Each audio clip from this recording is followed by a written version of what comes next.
Shalom Bapak Ibu yang terkasih, baik yang di dalam gereja maupun yang menyaksikan melalui live streaming via Facebook. Saya bersyukur kita semua bisa bertemu kembali dalam kasih Tuhan pada pagi hari yang indah ini. Saudara yang terkasih dalam Tuhan Yesus, tema kita pada bulan Agustus ini masih tentang janji Tuhan, tentang kekuatan. Kita akan melihat bagaimana kasih Tuhan dalam hidup kita ini. Mari kita membuka di dalam Yesaya 60 ayat 1-6 dengan tema kecil yang saya ambil yaitu terang di tengah kegelapan.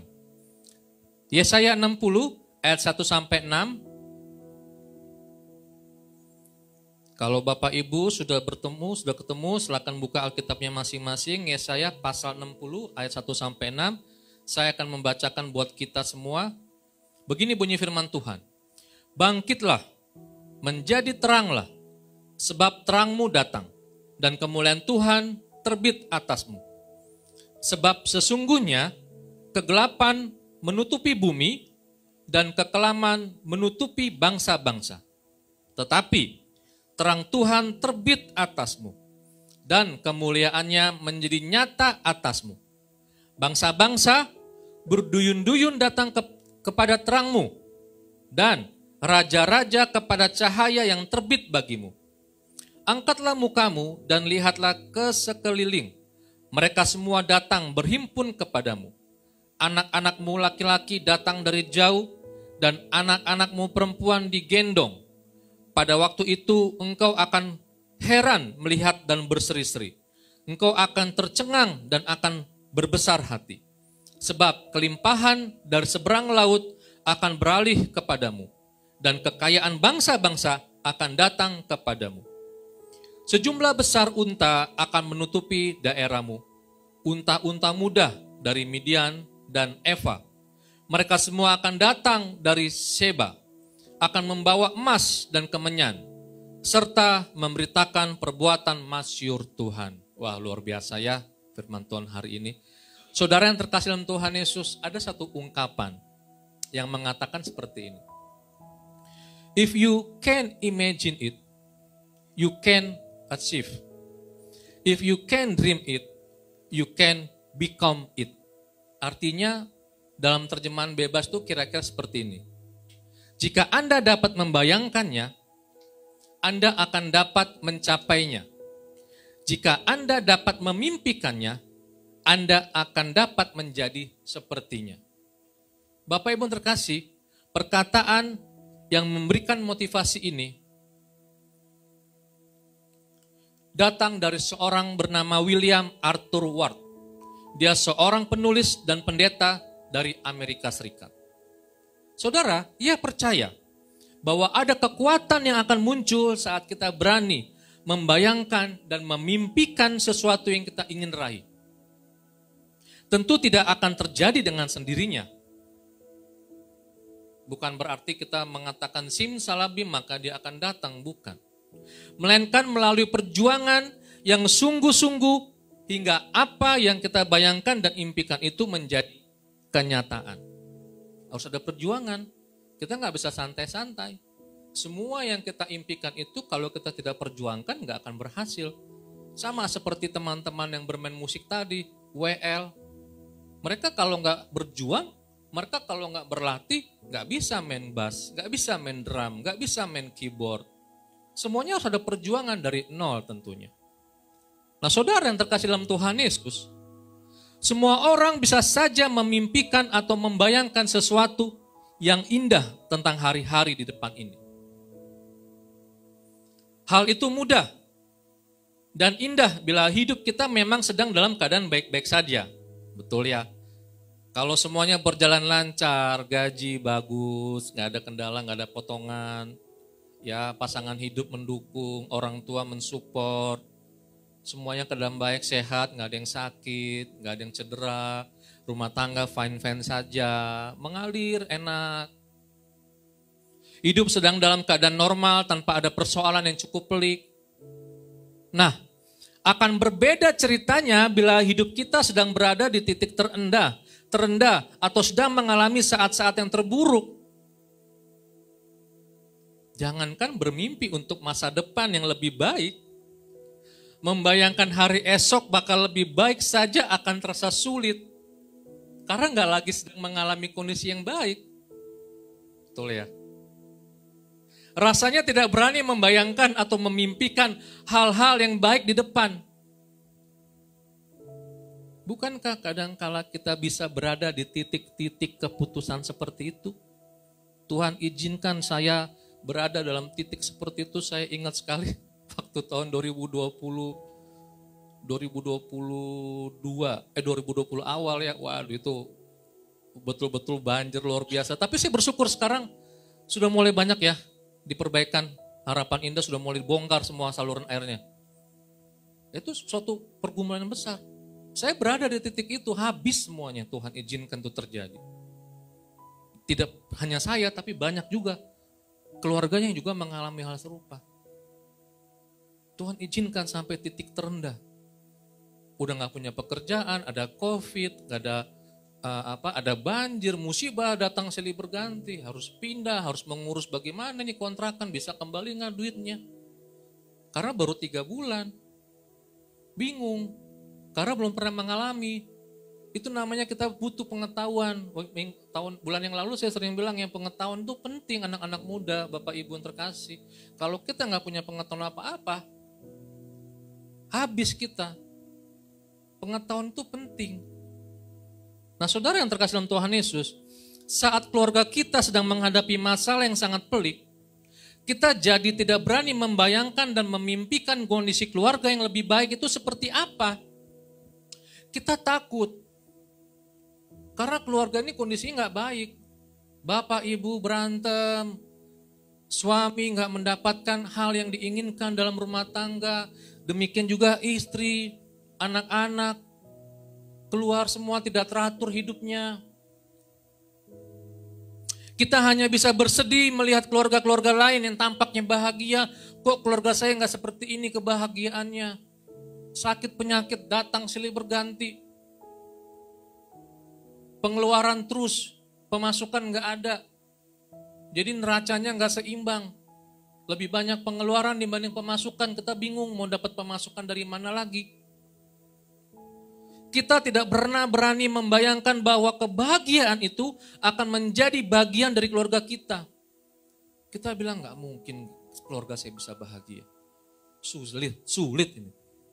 Mustahil yang terjadi pada keluarga saya. Kita nggak mampu membayangkan dan memimpikan masa depan yang lebih baik. Karena lilitan masalah ekonomi yang terus menjerat kita. Sampai orang-orang mengatakan, lo dosa apa sih yang lo buat sampai nggak bisa keluar? Bertobat gitu. Dituduh-tuduh kita ini gara-gara dosa nih banyak nih. Kita bergumul dengan kesalahan dan dosa-dosa di masa lalu maupun di masa kini nggak kunjung beres. Apa akar penyebabnya? Belum lagi jika akhirnya semua beban hidup yang kita tanggung itu menggerogoti kesehatan tubuh kita. Ya, saudara, tidak sedikit yang memilih menyerah setelah sekian lama berjuang menggapai kehidupan yang lebih baik namun tak kunjung menunjukkan hasil. Banyak orang yang menyerah, udahlah gak ada hasilnya, sia-sia. Perjalanan hidup yang tak mudah membuat orang menjalani hari-hari dengan dihantui keputusan dan keputusasaan yang tidak baik. Tak lagi mau berjuang. Bahkan banyak orang yang berhenti bermimpi.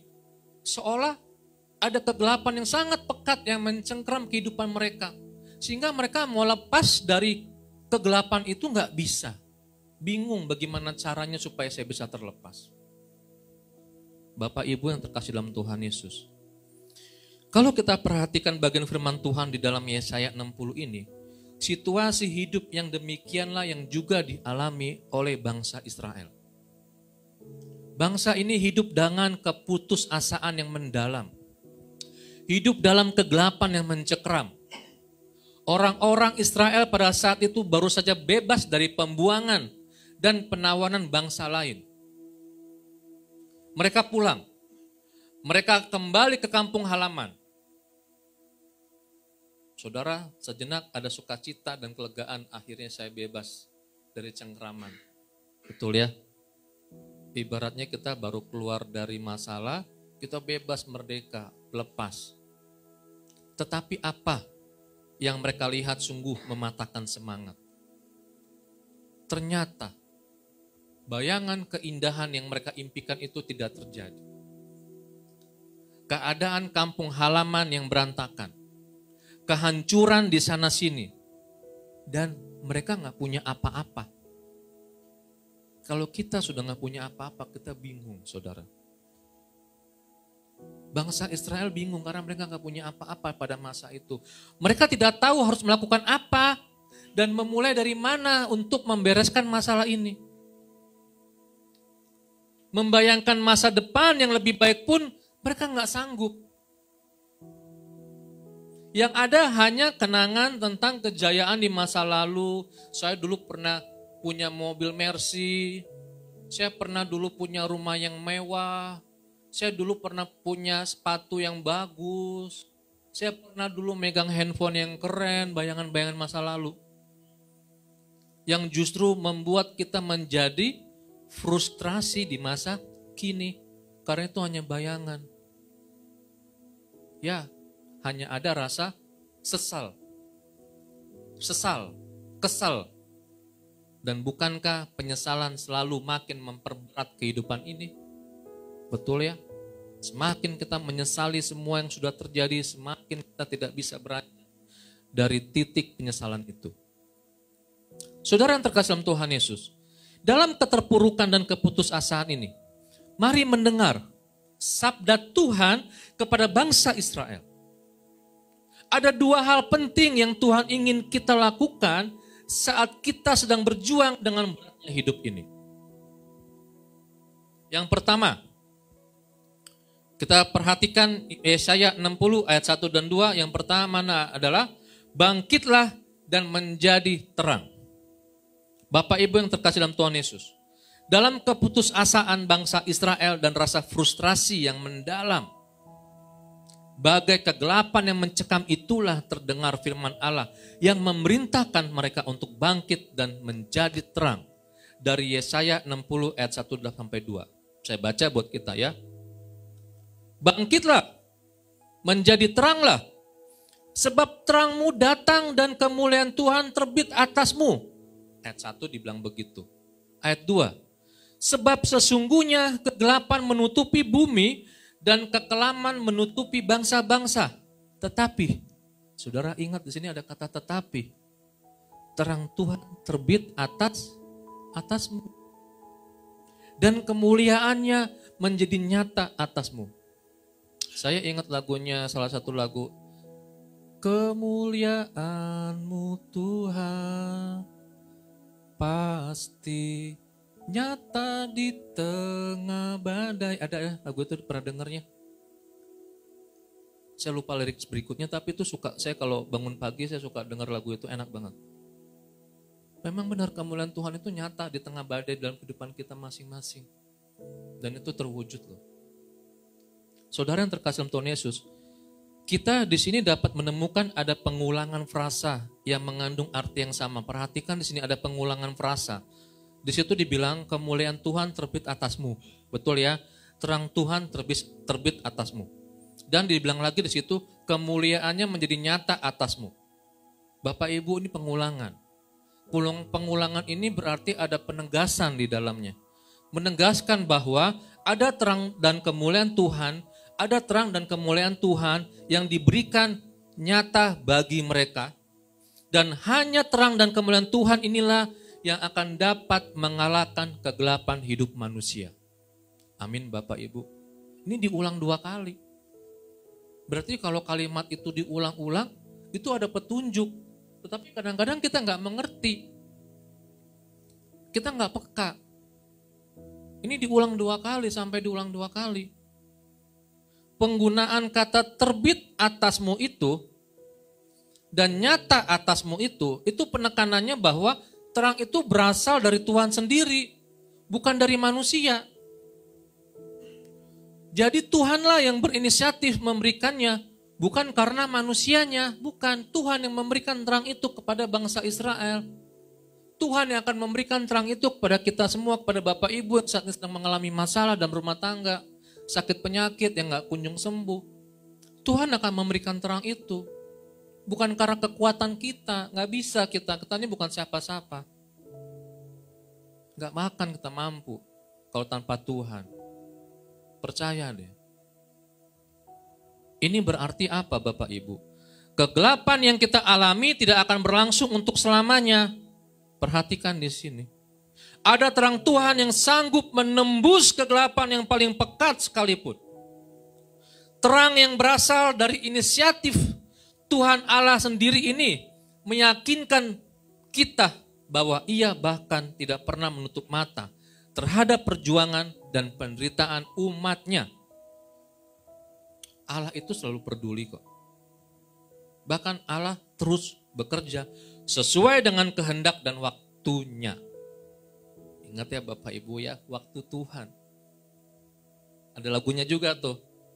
Waktu Tuhan pasti yang terbaik. Benar ya? Waktu Tuhan yang terbaik bukan waktu kita. Saudara yang terkasih, hanya kita ini manusia yang sering menolak melihat terang itu ya, dan memilih bersembunyi di dalam kegelapan. Kita gak mau melihat terang, kita maunya bersembunyi. Tidak berani melangkah keluar dari kegelapan kepada terang yang datang.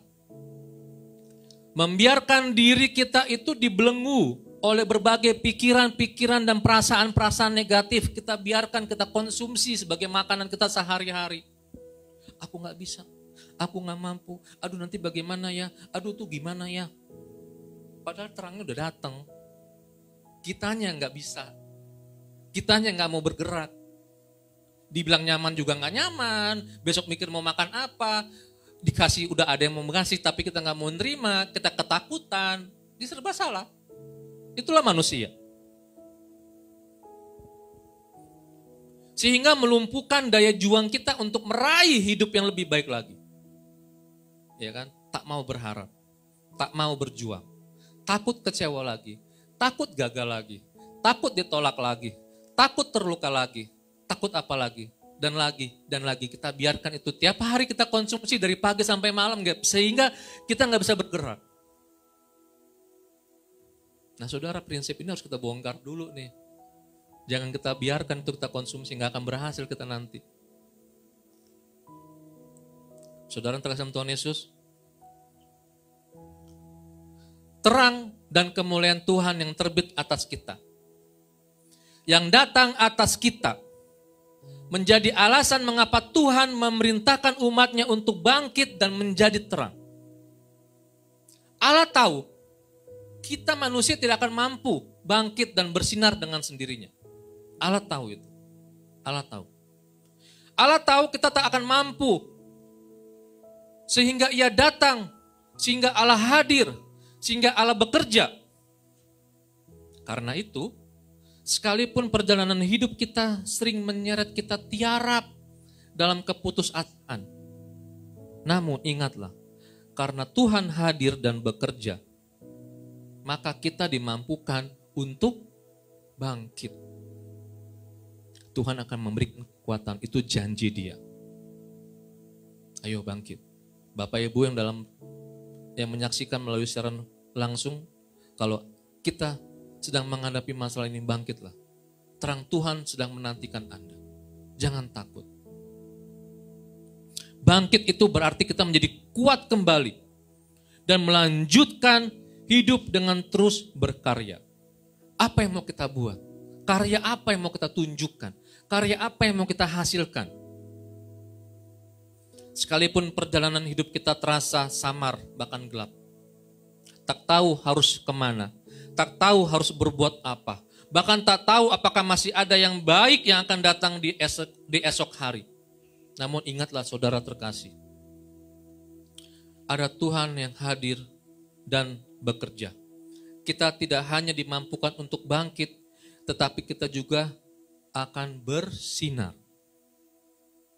Bersinar berarti ada keindahan di dalamnya. Keindahan yang terpancar keluar dari hidup kita. Dan keindahan itu turut dirasakan turut dinikmati oleh orang-orang sekitar kita. Betul ya? Tidak hanya kita yang menikmati, tapi orang-orang sekitar kita juga akan bangga. Wah, puji Tuhan, dia berhasil bangkit. Seperti lilin yang menyala dalam kegelapan. Lilin itu tidak bersinar bagi dirinya sendiri, tapi juga lilin itu menerangi seisi ruangan tersebut. Demikian juga kita. Saudara, ini yang pertama. Mari bangkit dan bersinarlah. Yang kedua, apa janji Tuhan? Yang kedua, kita perhatikan dari Yesaya 60 ayat 3-6. Percayalah dan menjadi pulih. Saudara yang terkasih dalam Tuhan Yesus, di tengah kehancuran yang dialami oleh bangsa Israel pada waktu itu. Ingat ya, waktu itu bangsa Israel sedang hancur-hancurnya. Tuhan memberikan gambaran tentang kemuliaan Israel di masa depan. Yesaya 60 ayat 3-6 menjelaskan gambaran kehidupan yang Tuhan rencanakan bagi bangsa Israel saat terang Tuhan datang atas mereka dan bangsa ini sedia untuk bangkit dan menjadi terang. Tuh. Gambaran yang Tuhan sampaikan ini tentu mendatangkan pengharapan dan kekuatan yang baru bagi bangsa Israel. Bapak Ibu, inilah gambaran tentang kemuliaan Israel yang akan dipulihkan. Pada ayat 3-4 di situ dikatakan, Bapak Ibu perhatikan, bangsa-bangsa berduyun-duyun datang kepada terangmu dan raja-raja kepada cahaya yang terbit bagimu. Angkatlah mukamu dan lihatlah ke sekeliling. Mereka semua datang berhimpun kepadamu. Anak-anakmu laki-laki datang dari jauh. Dan anak-anakmu perempuan digendong. Saudara, ayat-ayat tersebut memberitahu kita bahwa Tuhan berjanji bahwa bangsa Israel akan menjadi sumber kebanggaan. Sehingga bangsa-bangsa lain berdatangan. Luar biasa. Ini janji Tuhan. Selanjutnya di ayat 5 dan 6, Tuhan juga berkata, pada waktu itu engkau akan heran melihat dan berseri-seri. Bangsa Israel sampai bilang, kaget dia, heran. Saking kagetnya dia sampai tersenyum, berseri-seri. Karena gak pernah dialami. Ya, engkau akan tercengang. Tercengang itu kan kaget ya. Kayak orang, gitu loh, tercengang. Dan akan berbesar hati. Sebab apa? Kelimpahan dari seberang laut akan beralih kepadamu. Ada berkat yang datang. Berkatnya berlimpah. Dari seberang laut dikirim sama Allah langsung. Dan kekayaan bangsa-bangsa akan datang kepadamu. Bayangkan, ini kekayaan bangsa-bangsa pada masa itu akan beralih kepada bangsa Israel. Dijelaskan lagi di situ, sejumlah besar unta akan menutupi daerahmu. Ya, unta-unta muda dari Midian dan Eva. Mereka semua akan datang dari Sheba, akan membawa emas dan kemenyan, serta memberitakan perbuatan masyhur Tuhan. Wow, luar biasa. Saudara, ini janji apa lagi? Ini janji yang bukan janji kaleng-kaleng, benar-benar janji, Allah berjanji.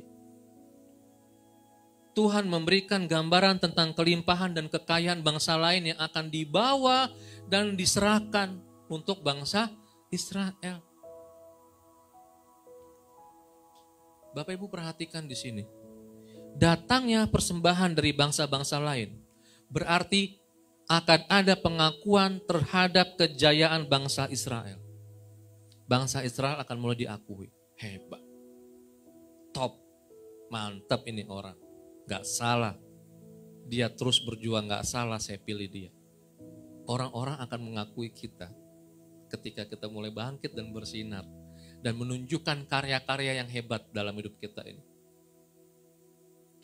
Pengakuan akan kejayaan suatu bangsa akan diikuti dengan penyembahan kepada Allah yang disembah oleh bangsa tersebut. Ketika kita mulai bangkit dan bersinar, orang melihat, wah dia pengikut Yesus. Ternyata Yesus itu betul. Orang akan mulai mengakui. Dia akan bertanya, kenapa kamu bisa bangkit dari keterpurukan? Kita gak pernah nyangka. Karena saya ada Tuhan Yesus yang menolong saya. Ya, banyak kesaksian seperti itu yang pernah kita dengar. Tapi jangan biarkan kesaksian orang-orang itu hanya milik mereka. Saudara, kita harus bangkit juga, percaya, yakin. Bapak Ibu yang terkasih dalam Tuhan Yesus, ada kalanya beban hidup itu memang sangat berat. Betul ya, ada kalanya beban hidup itu sangat berat, saya nggak bisa memungkiri. Saya juga kalau mengalami beban hidup, rasanya aduh Tuhan, ini masalah apa lagi nih? Aduh dipanggil lagi sama pimpinan, aduh masalah apa lagi, kayaknya semua pekerjaan udah bener deh. Aduh ini kenapa begini nih, kok proposal saya nggak diterima ini. Yang lagi nyusun skripsi, aduh kecewa saya. Judul saya dibongkar lagi sama pembimbing, aduh kerja berat. Yang lagi jatuh cinta, waduh cinta saya ditolak. Padahal udah berusaha membahagiakan, sampai jor-joran, kredit ngutang, beli Aerox yang baru demi si dia. Baru cicilan kedua udah ditolak, gitu ya. Aduh, bahaya. Waduh, gimana nih? Saudara, ada kalanya beban hidup itu memang sangat berat. Terlebih bila kita sudah terlalu lama hidup dengan memikul beban itu. Kita pikul beban itu tiap saat, tiap hari. Beban yang terlalu berat dan lama kita tanggung akan membuat hidup kita seakan berada terus-menerus dalam kegelapan. Gak bisa kita melihat sinar itu, padahal sudah dikasih sinar. Tuhan sudah kasih sinar, gak bisa. Coba Bapak Ibu yang ada tempat ini sama di rumah, tutup mata Anda 1 menit aja deh, gak usah lama-lama. Tutup mata 1 menit, kemudian bayangkan mulai berdiri bergerak, bisa gak? Bingung kan kita kan? Karena kita biasanya terbuka mata kita. Ketika kita tutup mata, kita bingung apa yang harus saya hadapi. Mau berjalan serba salah, di depan ada kursi, di belakang ada meja, di samping ada barang, kanan kiri ada masalah. Kita bingung. Tapi ketika kita buka ternyata itu hanya bayangan saja. Kosong ternyata ruangan itu, gak ada apa-apa. Betul ya saudara-saudara? Itu beban kita. Apakah saat ini Anda sedang menghadapi babak tersulit dalam perjalanan hidup Anda selama ini? Apakah Anda merasa kondisi Anda seperti berada di dalam kegelapan? Apakah Anda tak lagi sanggup membayangkan dan memimpikan sesuatu yang lebih baik untuk hari esok? Firman Tuhan ini kiranya menghibur dan menguatkan kita. Kita tidak perlu mencari-cari cara bagaimana supaya terang itu hadir. Sebab terang itu yang akan datang atas kita. Tuhan sendiri yang datang dan Ia mau kita mendekat. Tuhan mau kita bernaung dalam pancaran sinar terang Tuhan. Hingga kita tak lagi dicengkeram kegelapan. Bahkan melihat bayangan gelap itu pun tidak. Di dalam Tuhan kita dimampukan untuk bangkit, menjadi kuat dan melakukan yang terbaik. Di dalam Tuhan kita dimampukan untuk bersinar, menjadi berkat bagi sekitar kita. Saudara yang terkasih, mari sambutlah pekerjaan dan kemuliaan Tuhan di dalam hidup kita ini. Ada bayangan dan impian Tuhan yang mesti mewujud nyata dalam hidup umat yang dikasihinya. Anda dan saya, kita semua, mari bangkit dan menjadi terang. Percayalah dan menjadi pulih. Amin. Mari kita berdoa.